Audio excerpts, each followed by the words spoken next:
नमस्कार। एक गुरुत्वपूर्ण खबर। इमामनगर उच्च प्राथमिक विद्यालय रे भयावह अग्निकांड रे पाखापाखि बहुत संपत्ति नष्ट एवं भस्मीभूत हो जाइछि।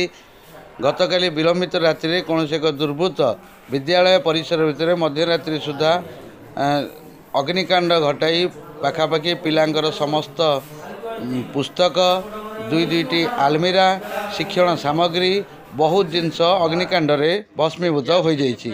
तत्सहित पछपटरू दुईटी टैप एवं पानी मोटर चोरी करने को जाई चोरटी असफल होइछि। तथापि विद्यालय बहुत आसबाब पत्र सामग्री ध्वंस हो जाइछि।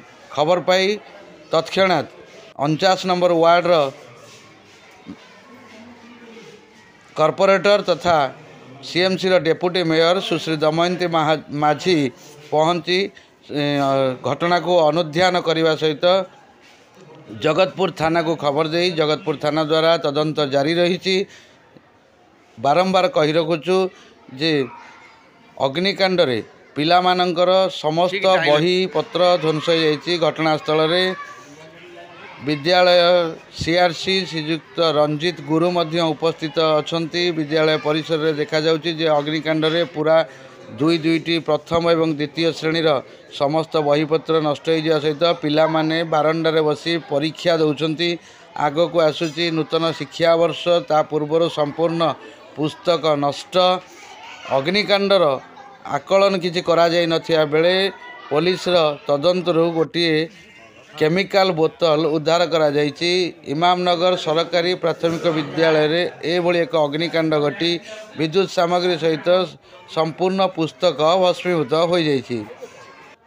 बारंबार कही रखुचु विद्यालय परिचालना समितिर सभापति युधिष्ठिर राउत पहुंची घटना को तदंत अनुध्यान करने सहित विभिन्न जोगसूत्र करी पुलिस तार तदंत जारी रखी। संपूर्ण भाव में पुस्तक पोड़ी ध्वंस हो जाइछि। चित्र आपण माने देखि पारुचंती। सीधा सड़क सुश्री दमयंती माझी उपस्थित अछंती।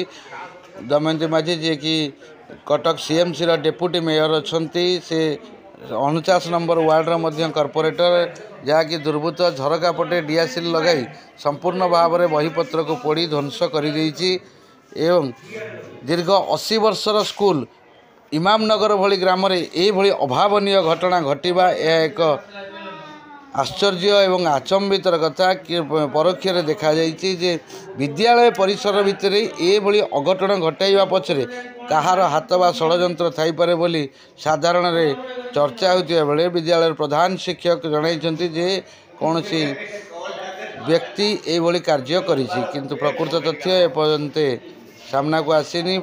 जगतपुर थाना तरफ तदंत जारी रही। विद्यालय रे समस्त जिनस पोड़ी भस्म हो जाइछि।